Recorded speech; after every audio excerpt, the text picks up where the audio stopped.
1, 2, 3, 4. It's the Album Cockpit Podcast, a shared excursion of breaking down a music lover's favorite record, track by track, complete with impactful memories and experiential highlights. You can typically catch Scott Wilson and his brother eating things on YouTube. For this episode of Album Cockpit Podcast, he's shredding up riff salad chatter. The guitarist and skateboarder hops in the co-pilot seat to lead us through his favorite album since he was 8 years old, Rust in Peace by Megadeth. Thanks for pushing play. Let's get ready to take off and enjoy the journey. Welcome back to the Album Cockpit Podcast.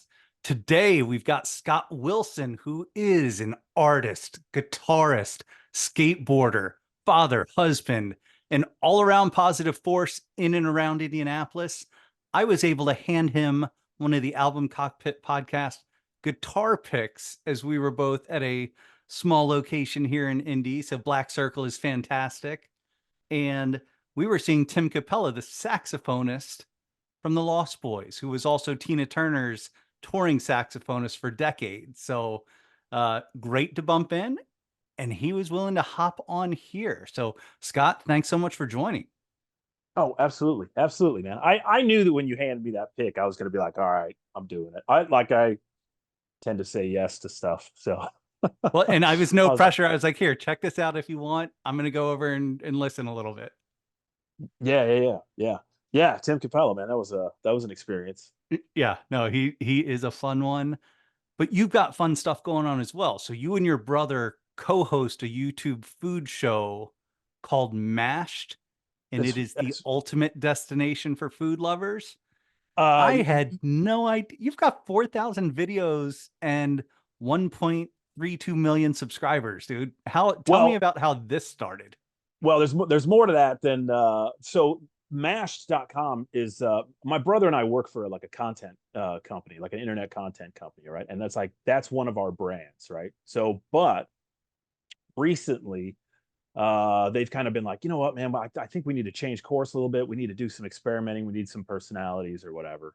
And so that gave birth to the Mashed Brothers, which basically is them like letting us, for some reason, me and my brother, do some eating shows. So we've only done like a handful of videos on there. Like they are posting all the time, right? Okay. Just about whatever, you know what I mean? Just about food related, whatever the hell is going on. But him and I have been doing stuff like our first one was we ate like 30 items at the state fair last year in one day. And then and nothing was fried, right? Everything was fried, dude. It was like, oh man, that was kind of a rough one. And then we did 21 different chicken sandwiches at 21 different chicken establishments. One of them we ate 12 species of bugs. Another one we tried like 20 different horrible sodas, like dirt flavored soda and like, you know, grass flavored soda, butter, whatever, you know. We kind of made a game out of that. But yeah, so we've been doing that. That's been kind of an awesome thing to be a part of, especially to kind of like bond with my brother and stuff. It's real cool. But yeah, he helped me get the job there. He already worked there a few years ago, and I lost my bartending gig at COVID, like during COVID. Yeah, when the ship, right? Sinking ship. Yeah, the ship. Yeah, the ship, and yeah, which was it had its pros and cons, you know. But I'm glad I'm out of it, but I kind of miss the place a little bit. But yeah, it had to close down for you know, because of the whole COVID thing. And then I was grasping at straws for like a year, and I finally was able to squeeze in there and work for the company that we currently work for. But Mash.com, it's on YouTube, and then Mash Brothers. The Mash Brothers is what we're called. So fantastic. You can watch us eat bugs and all kinds of whatever. and big personalities going on. So it's fun, and check it out. But we're going to go from mash to thrash. Yeah. All right. Yeah, I'm ready. We're going to talk Rust in Peace by Megadeth, an album that I had never listened to the whole way. I'm sure I have friends that had played it that I'd listened to and stuff, but it wasn't something that I owned or anything like that. So I've been able to live this album for the past week and kind of dive in. Uh, Fourth studio album by Megadeth, released Yep. September 24th, 1990. Yep. Roomba Recorder Studio in Canoga Park, California. And Dave Mustaine and Mike Klink are the producers, with Dave being the head of the Yeah. band. How did you get into them? Why did you choose Yeah. this album? I chose this album because it it came to me in my most impressionable years, like possible, like eighth grade, right?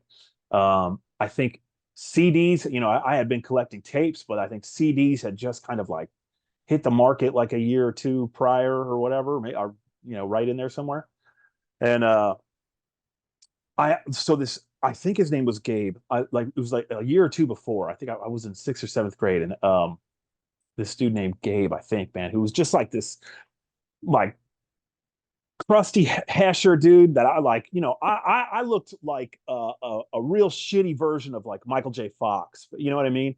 And he just was just like this dirty jean jacket, long haired dude. You know what I mean? That I immediately looked up to. But like um, I don't know, like, but he handed me a blank tape that had "So Far So Good So What" on it, the album prior to Rust in Peace, and I had at that point I had like everything on the radio, like the Hot 99 or whatever was like all like hair metal, right? You know what I mean? So it's just like Poison and Bon Jovi and Guns N' Roses. Like Guns N' Roses was like my favorite, still like one of my favorite things that's ever happened in the world. But like, those things were like the things that were hitting me like tons of bricks, right? But like, and it kind of just like set me on this pathway to kind of like, you know, I didn't really necessarily know it, but like set me on this pathway to just like find heavier and heavier things, right? And so I was totally unprepared for this blank tape that this dude gave me, and I like not knowing what I was even getting into. Like I throw in "So Far So Good So What," and it's just like this dirty, pissed off kind of piss and vinegar kind of just like so like not even trying to be pretty album. You know what I mean? Album, and I'm like in seventh grade, and I'm just like, what is this? You know what I mean? Yeah, And yeah. so suddenly Megadeth was like on my radar, and yeah, and then suddenly like CDs are popping off, right? And then so Rust in Peace comes out.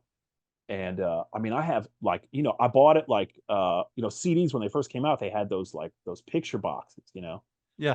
and we'll talk about the artwork too, because the artwork like that, I think it's like that Ed Repka or whatever, right? I think is Ed that his name? Repka. Yep. I think it's his name. All the artwork he did was, I mean, it's phenomenal.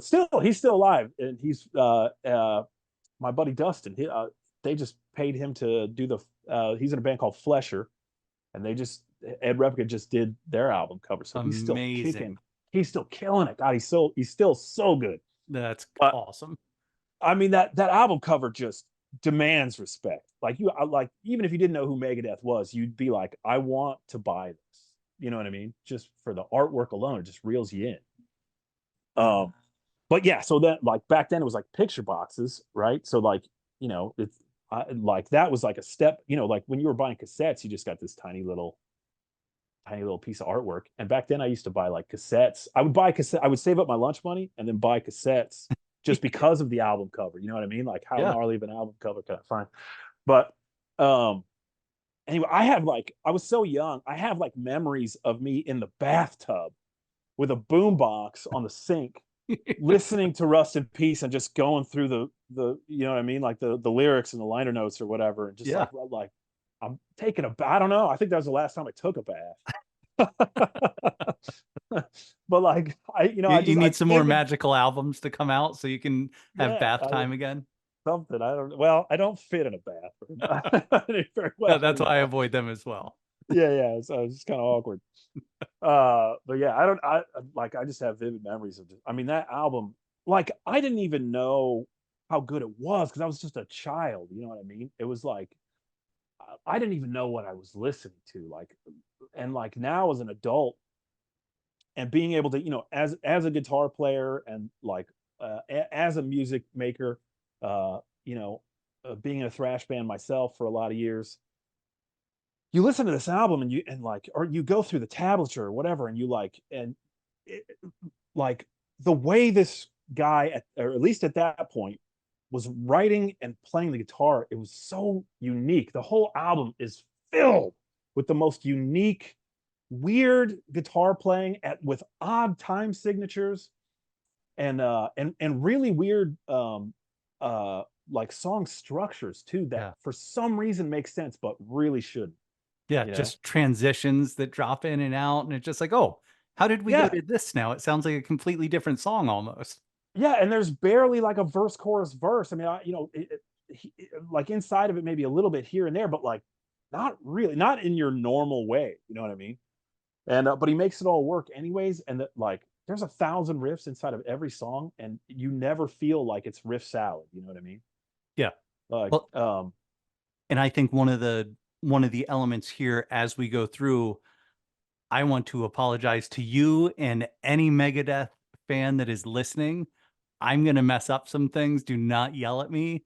I loved listening to this. So this was a crash course into the fundamentals of thrash metal for me. And I think who sums it up so well, David Ellefson, the bass player for the band, he described thrash metal, and this is directly from Wikipedia, as a combination of the attitude from punk rock, but the riffs and complexities of traditional metal. yeah, I'm uh, much more versed probably in punk, some traditional metal, but it was like, for me, it was punk, probably a lot of pop, some of that hair metal, and then hip hop growing up on the East Coast. So hearing this, it makes a lot more sense, even though I was probably a little bit more Metallica and Anthrax amongst the thrash legends of the time there. yeah, and he came from Metallica too, so you were almost there. You know what I mean? Yeah, yeah. We're going to start here with track one, Holy Wars, The Punishment Due.